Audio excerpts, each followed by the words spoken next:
France est toujours aussi présente. Qu'est-ce que vous avez à dire là-dessus?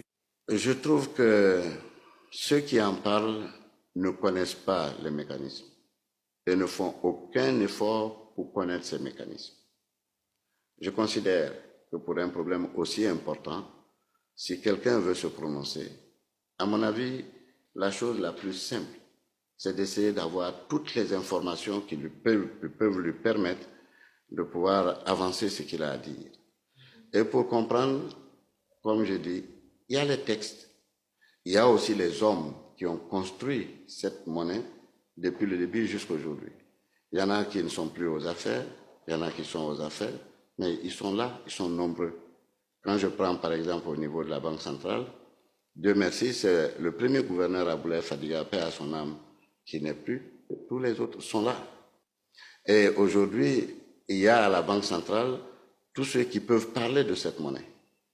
Je n'ai jamais vu quelqu'un approcher la Banque centrale ou approcher ceux qui peuvent en parler et avoir des informations précises sur ce qui se passe.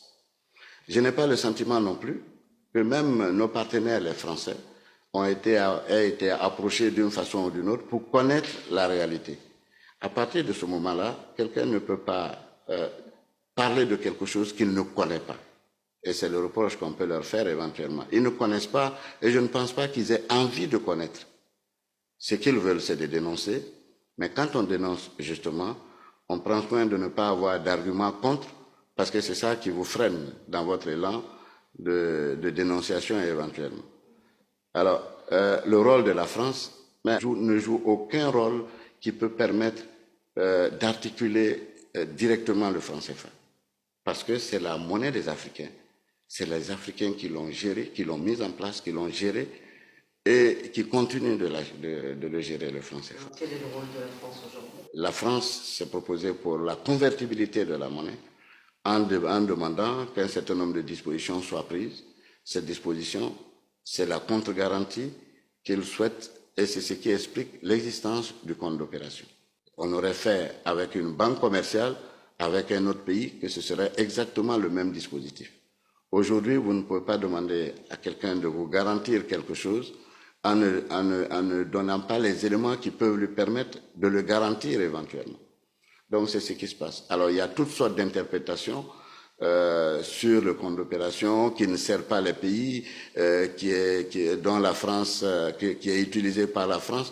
Tout ça, c'est des histoires. Ceux qui connaissent les besoins de la France, qui connaissent la puissance de l'économie française, ne peuvent pas penser une seule minute que les fonds qui constituent une goutte d'eau, éventuellement, pour être plus précis, dans les besoins de la France, servent à la France beaucoup plus qu'elles ne servent à nos pays. Vous avez des comptes? Il y a des comptes ailleurs, dans d'autres pays? Nous avons au total 32 comptes dans le monde, dans 10 pays, et articulés dans 8 devises. 32 comptes, je dis bien 32 comptes. Maintenant, le seul qui pose problème aux détracteurs, c'est celui qui est en France. Mais nous avons 32 comptes. Et je vais vous dire aussi quelque chose qui va peut-être vous surprendre. Nous avons des relations avec la Federal Reserve Bank de New York depuis 1967. C'est cette banque qui fait toutes les opérations en dollars, bien sûr, pour notre compte. Et ces comptes nous servent justement à faire quoi? À régler les importations et toutes les transactions extérieures de nos pays. Une monnaie, c'est d'abord fait pour justement les populations, pour la satisfaction de leurs besoins. Donc la stabilité des prix est importante. Ce n'est pas seulement pour une économie en développement, mais pour toutes les économies. Et c'est pour ça qu'aujourd'hui, toutes les banques centrales, en tout cas qui fonctionnent de façon moderne, attachent du prix à la stabilité des prix.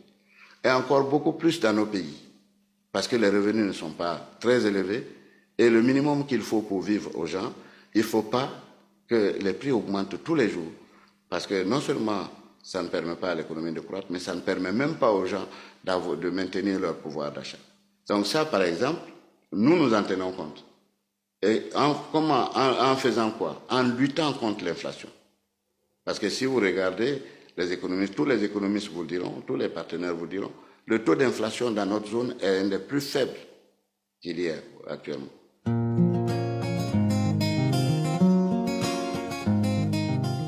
La la dévaluation du franc CFA. Ça, c'est la grande peur de tout le monde. Quand les économies sont en croissance, on n'a pas besoin de faire une dévaluation. Une dévaluation, c'est une décision qui se prend pour régler un problème ponctuel. Et ce problème, il ne vient que lorsque les économies ne sont pas en croissance et qu'elles ont des difficultés qui ne peuvent être réglées que par une dévaluation. Je ne vois pas aujourd'hui dans notre zone la difficulté qui peut nous amener à aller à une dévaluation. Vous savez, au niveau de la dévaluation, il ne faut pas voir seulement ce que gagnent les exportations. Parce que la dévaluation, c'est un processus. Il y a un objectif qu'on veut atteindre. C'est d'accroître le revenu monétaire des exportations. Vrai. Mais dans le même temps, nous avons des importations. Qu'est-ce qui est produit localement?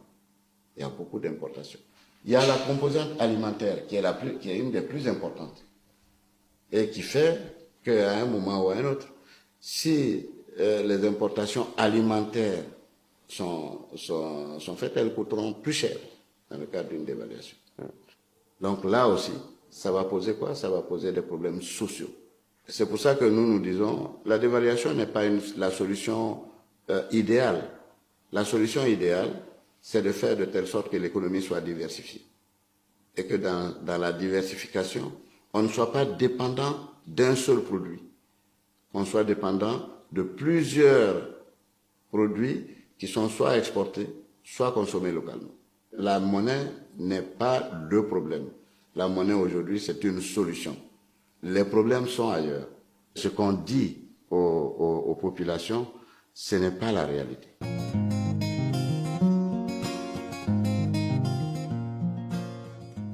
La polémique sur le franc CFA, qui aujourd'hui déchaîne des passions. La polémique sur le franc CFA ne date pas d'aujourd'hui. Depuis les années 80, il y a un certain nombre d'économistes qui avaient estimé que cette monnaie ne servait pas les pays. Mais malheureusement, comme je l'ai dit dans certaines interviews, ça n'a jamais été prouvé. Quand on dit quelque chose, on l'affirme. Quand on affirme quelque chose, on l'était par des données et par des analyses qui sont scientifiquement irréfutables. Ce n'est pas une polémique qui sert, c'est une polémique qui veut détruire, qui déconstruit.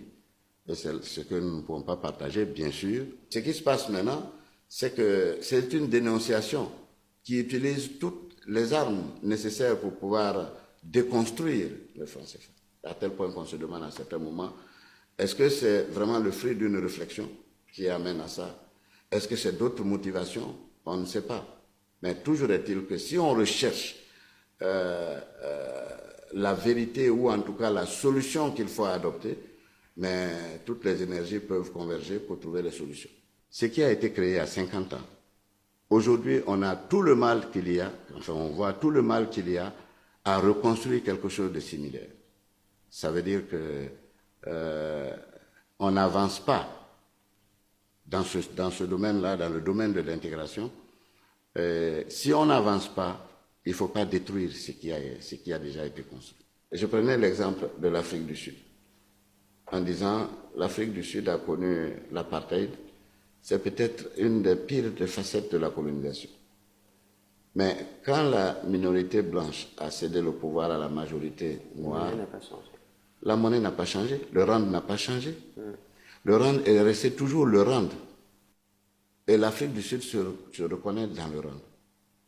C'est vrai que nous avons une monnaie qui a circulé dans une certaine forme pendant la colonisation. La Banque centrale qui gère cette monnaie a été profondément réorganisée. Mais pourquoi doit-on considérer que 50 ans après que tout ça soit fait, que la monnaie est une monnaie coloniale? Comprenez? On ne dit pas en Afrique du Sud que c'est une monnaie de l'apartheid, mais ici on dit que c'est une monnaie coloniale. Pourquoi? Donc la passion